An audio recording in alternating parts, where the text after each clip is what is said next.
So I show up here not as a knowledgeable person about Fiji, I must be honest, but as someone who has gotten to work with peace builders from many different places in the world. Today I was asked to focus on international peace building. And so I'll share with you a few things that seem important to me as a member of this global community working to transform conflict and violence toward more life-giving possibilities. In general, it seems to me, ideally, we are all doing work to interrupt violent patterns. Patterns of power over, and to open up to new possibilities of power together. This seems to require an openness to learning. So these are a lot of words to put on the screen, but I think they have a lot to teach us. As Isikeli mentioned, I direct a program called Strategies for Trauma Awareness and Resilience. So a lot of my study and my work looks at how do we interrupt cycles of violence and how do we respond adequately to traumatic events. So this little piece of wisdom has really been striking me since I read it last year.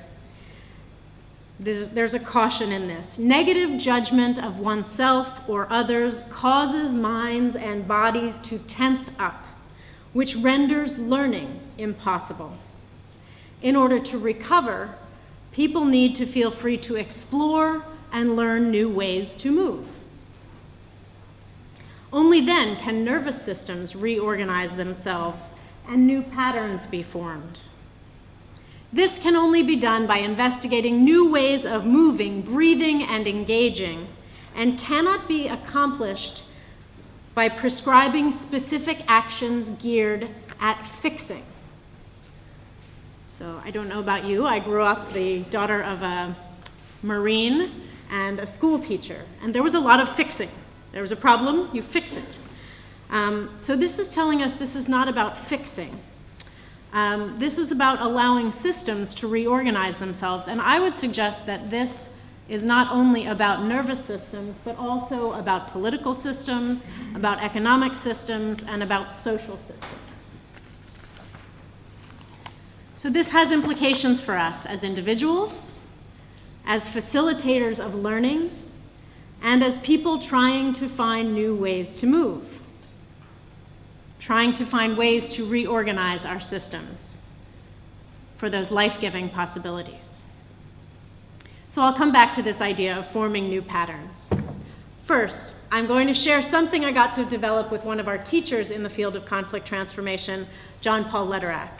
This wheel, which you saw up on the screen earlier and we'll come back to, offers orientation, a way to answer the question, what do we mean by peace building? Second, I'd like to share a few stories about how people are doing this work in various places. So first, what do we talk about when we talk about peace building? A few years ago, I was lucky enough to be apprenticed to John Paul Lederach. At that time, a few people were working with Archbishop Desmond Tutu to design a program, a transformative learning program resonant with the life themes of Desmond Tutu's life. Their funder put them in touch with John Paul Lederach because while they had a very strong sense of how Father Tutu had lived his particular life as a beacon of forgiveness and reconciliation, they were not so aware of what was going on in this whole field of work. So the funder suggested they talk to John Paul to get an understanding of that wider and that wider perspective. And from these conversations, we developed this visual to describe what goes on in the field of peace building. We started with the idea that peace building must address past harms, current conflicts, dealing with the urgent needs of present violence, and also work toward a peaceful and just future. So these three inner segments were sort of dealing with the past, present, and future. We drew these three time realms, even as we admitted they're always connected. We labeled the segment addressing the past as justice and healing, and we named the four fields of work that went with that as restorative justice, transitional justice, trauma healing, and humanitarian action. Now, restorative justice emerges from many points of origin. For some people, it is a way of life, as well as technical practices and programs. One of our Navajo teachers from the US, Chief Justice Robert Yazzie, reminds students of restorative justice that law, in the Navajo worldview, is about preserving and upholding meaningful life, rather than implementing social control. He describes that as the purpose of Anglo-European law. Coming from this point of origin, restorative justice represents an alternative to adversarial justice. Adversarial justice having one winner and one loser, one wrong and one right, living out what Chief Justice Yazzie described as vertical justice, which relies upon hierarchical power. He describes Navajo justice as horizontal justice, involving a circle where everyone has a voice. Restorative justice is concerned with repairing relationship.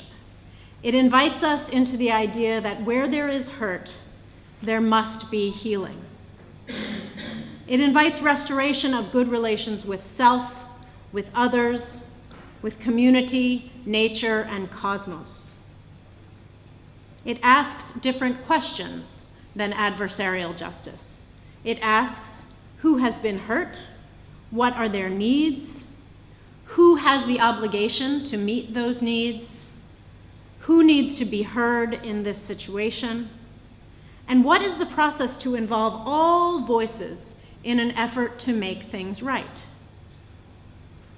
I like to start with restorative justice because I think these questions need to permeate the many permutations of our work for peace.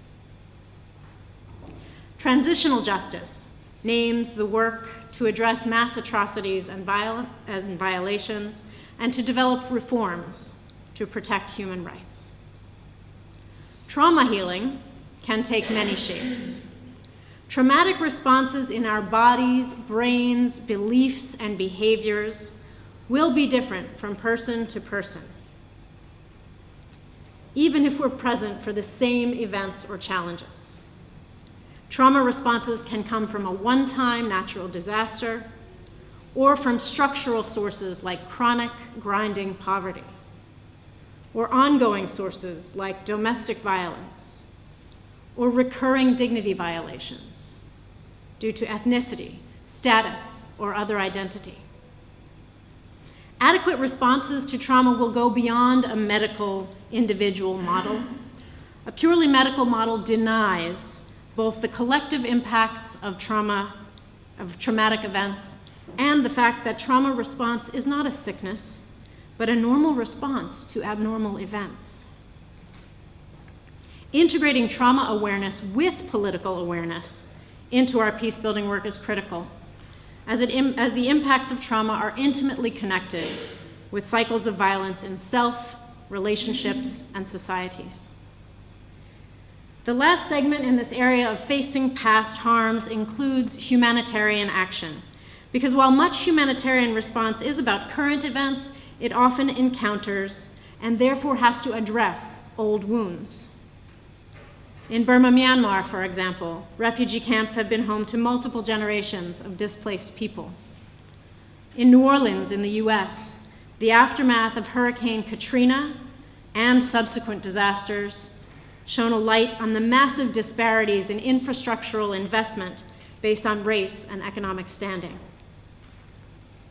And as conflict sensitivity has taught us, humanitarian action with the best of intentions can escalate conflict and fuel divides, or it can help to connect people torn apart by conflict. So we come next to this segment of addressing current violence and conflict, dealing with the present.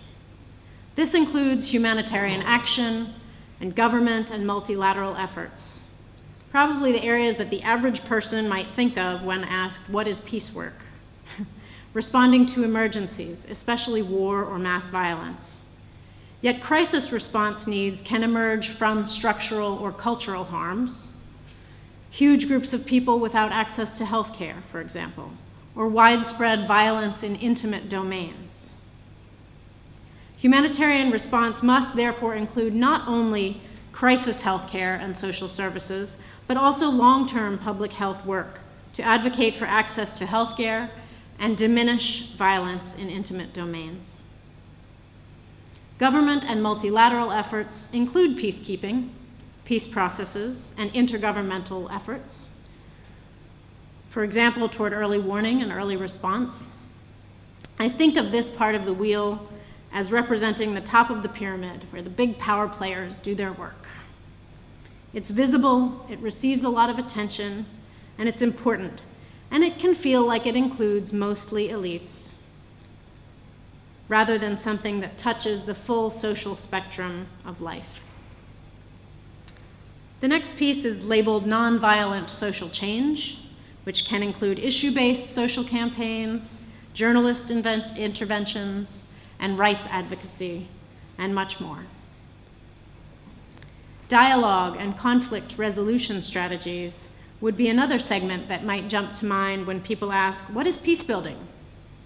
These activities tend to involve bringing people of seemingly opposing views together for contact, dialogue, dispute resolution, or intercultural exchange.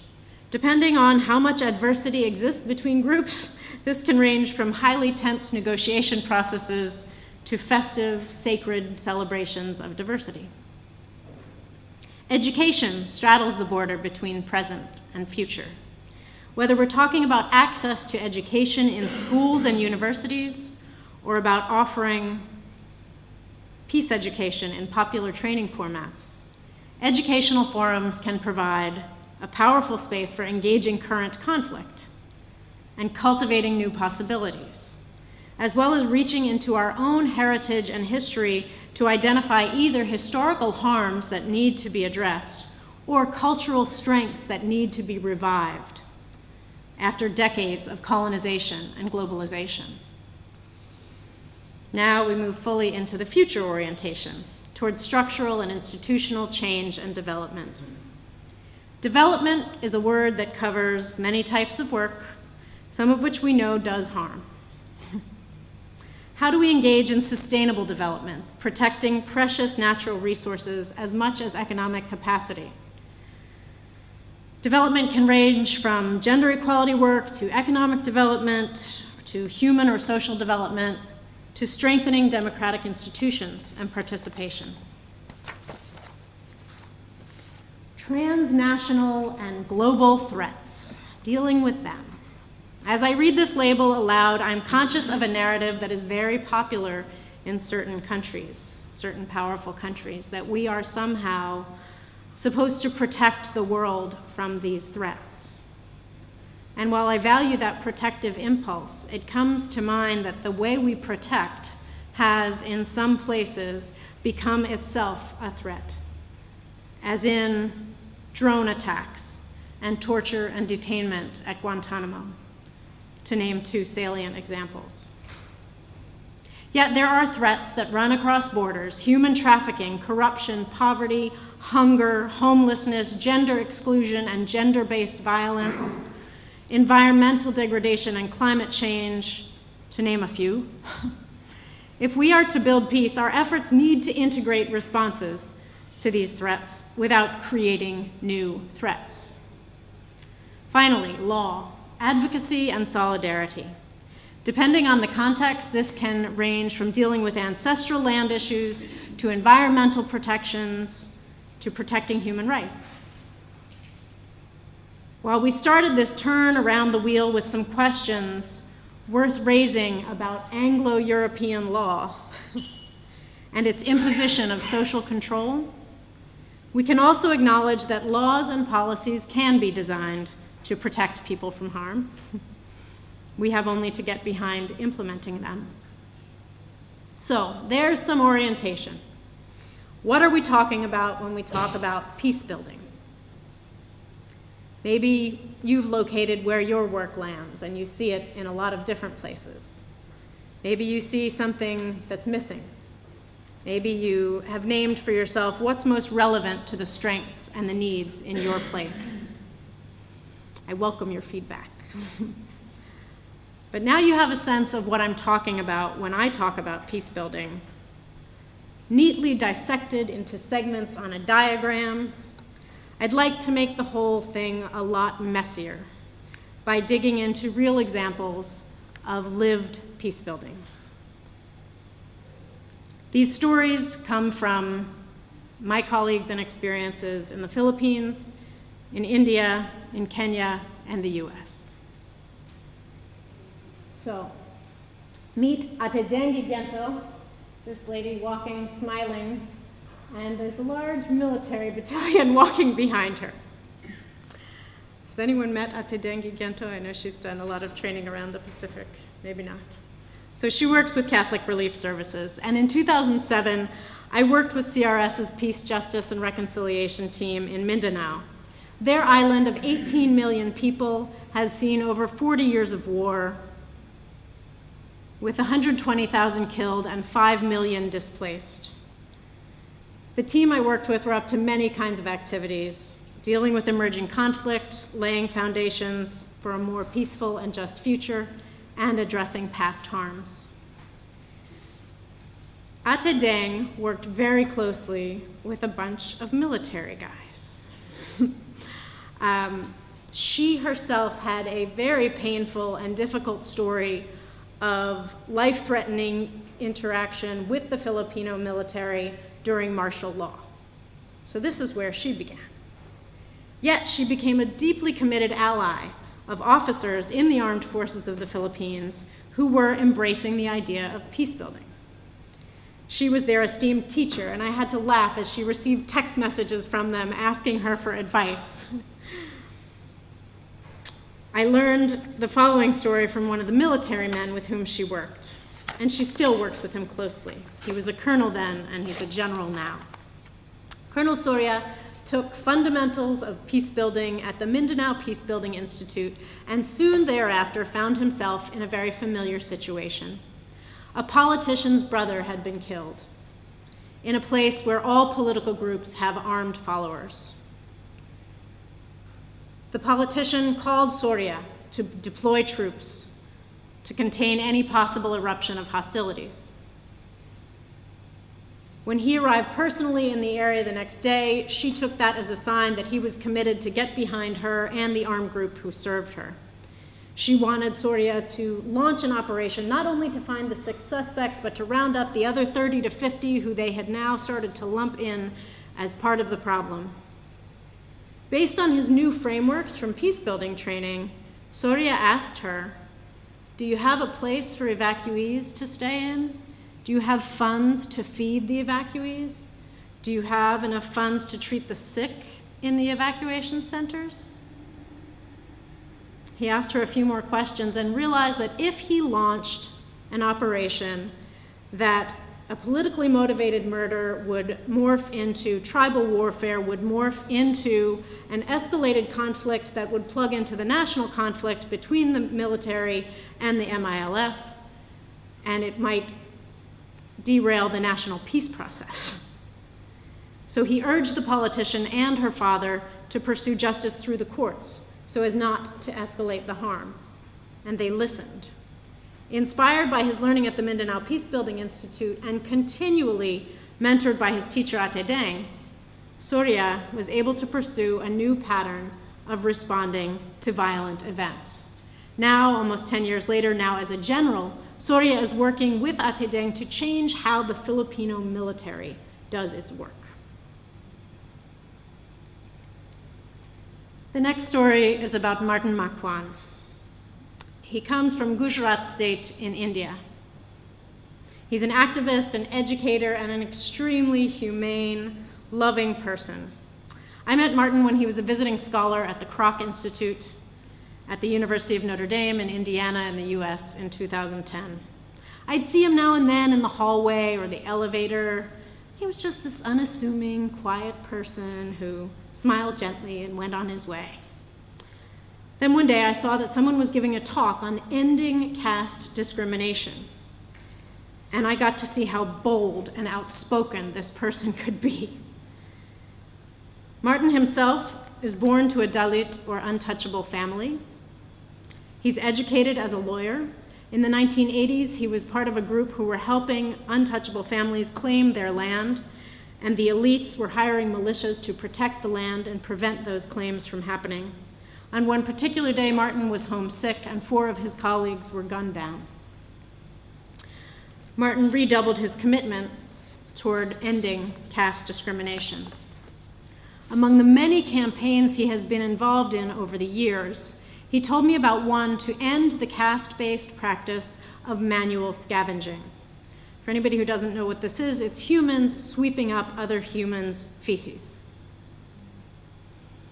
First, he pointed out, many people in India still don't believe, or they don't believe this is still happening. Manual scavenging, that's something that was part of the past. It doesn't happen now.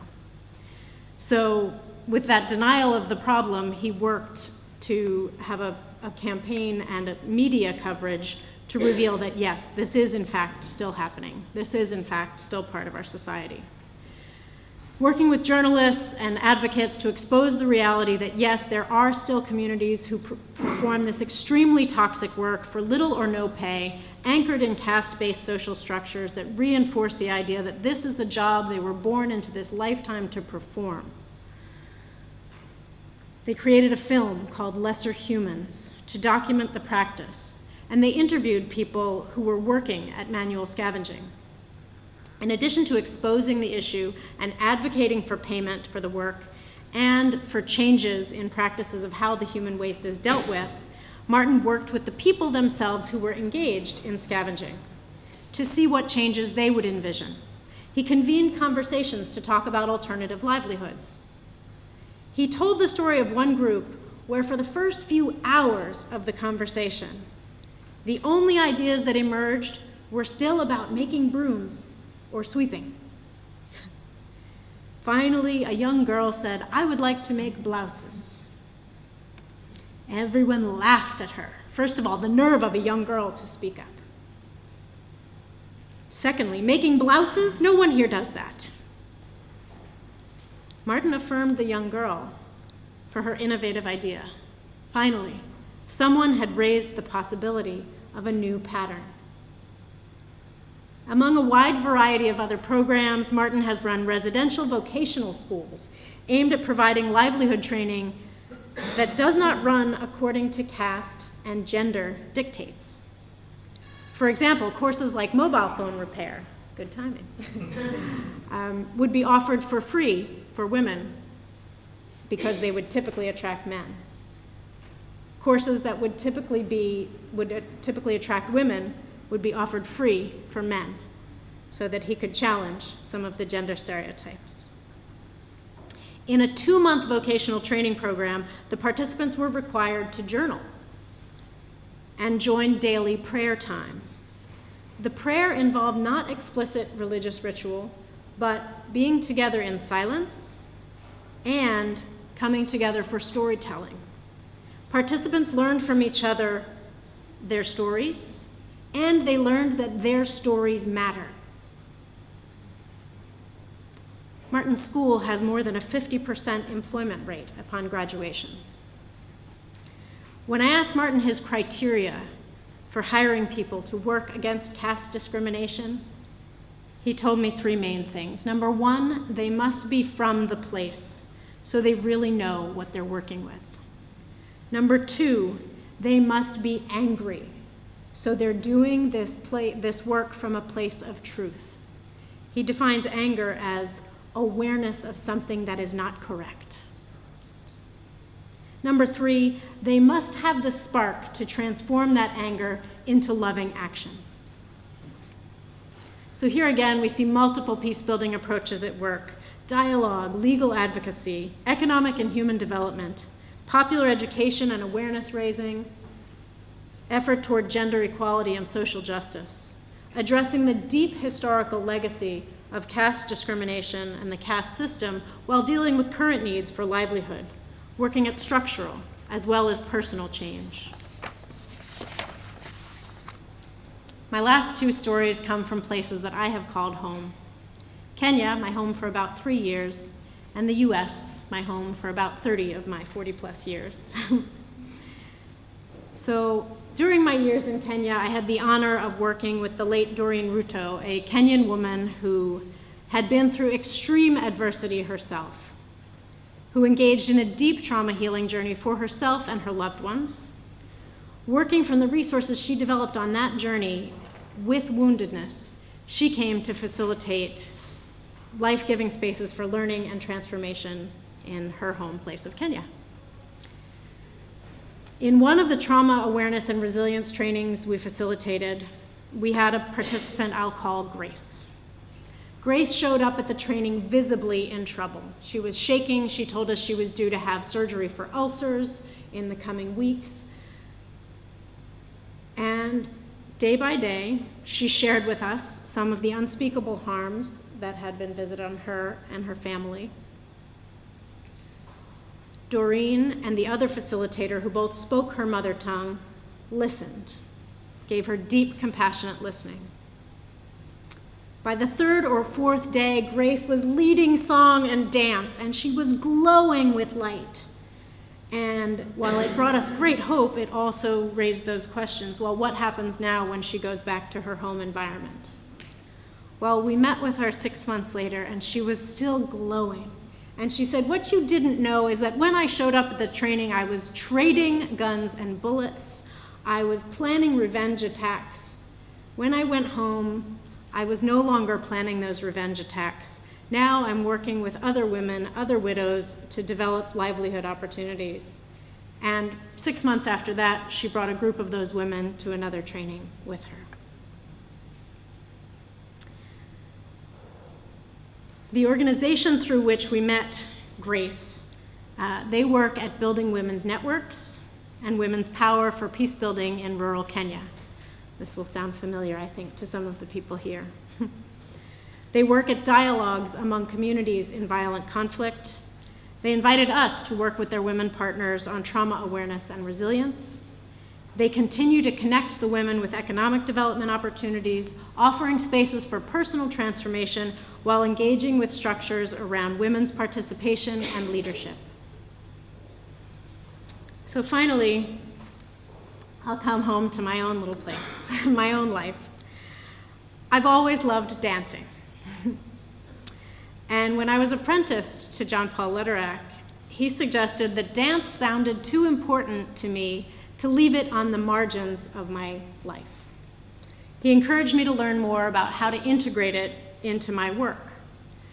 When I first came to learn about restorative justice, and in particular victim offender mediation, I was intimidated. I wasn't sure I had what it took to mediate conflict. But the message that addressing shame was a core need in healing from harm for both the harmed parties and the responsible parties, that one made a lot of sense to me, and I thought I could do something about that addressing shame. When the Elkhart Center for Community Justice ran a tour of the local correctional facility, I went along.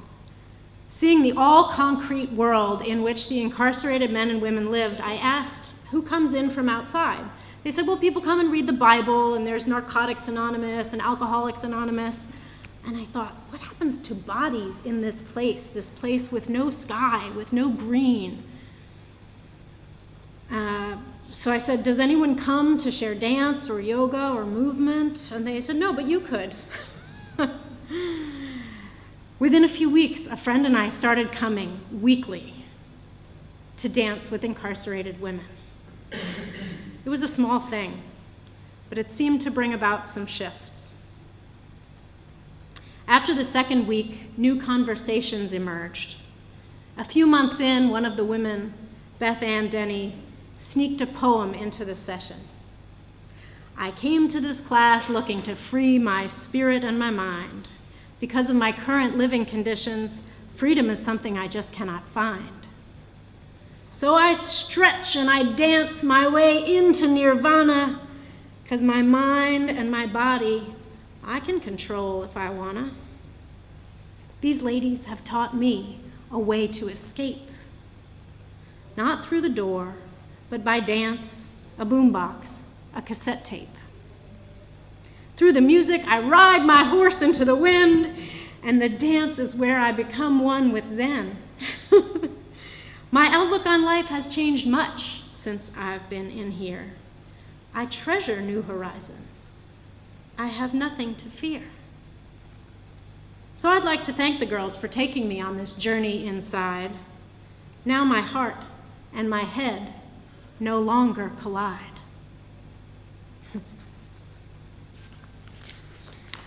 So it's hard to sum up. I just brought you with me to meet some of the people and moments that have given me hope, that have shown me that it is possible to open up to new patterns, whether through personal change or work toward change in such powerful structures as the armed forces, caste system, and gender roles. The points that their lives, my life even maybe, a little bit, their work, our work, their stories, our stories, hit home for me are these. Strategic peacebuilding does encompass a wide array of goals, jobs, and types of organizations. Nice diagram I can put together, right? But it's not really about having the right degree or particular piece of technical training. When it emerges from within us, from within our own experience, it is powerful. When we work from who we are, from our authentic selves, our vulnerability and our tremendous strength, we can bring healing to the hurt. We can find the creativity required to transform our systems. We do need to breathe, move, and engage in new ways in order to learn new patterns. Some of these new ways involve facing truth and anger. Some involve finding compassionate listeners. Some involve speaking out, even though you're supposed to remain quiet. Asking different questions, orienting ourselves to let new patterns emerge instead of entering as the fixer. So I'll close with words that, was it Taru? Some of us were together in a workshop a few days ago. She said, I realized, what's the point of revolution if we haven't learned to dance? So I'd like to close my prepared comments there and just encourage us to dance a little bit and find really what are the patterns that are looking to emerge from our truest selves, our most authentic selves. Thanks. So I would very much welcome questions, whether it's about that diagram or whether it's about these people, or if you have stories also from your experience that we can learn from. Sometimes we talk about international peace building in very highfalutin terms, and we forget about the incredible human connectedness to this work.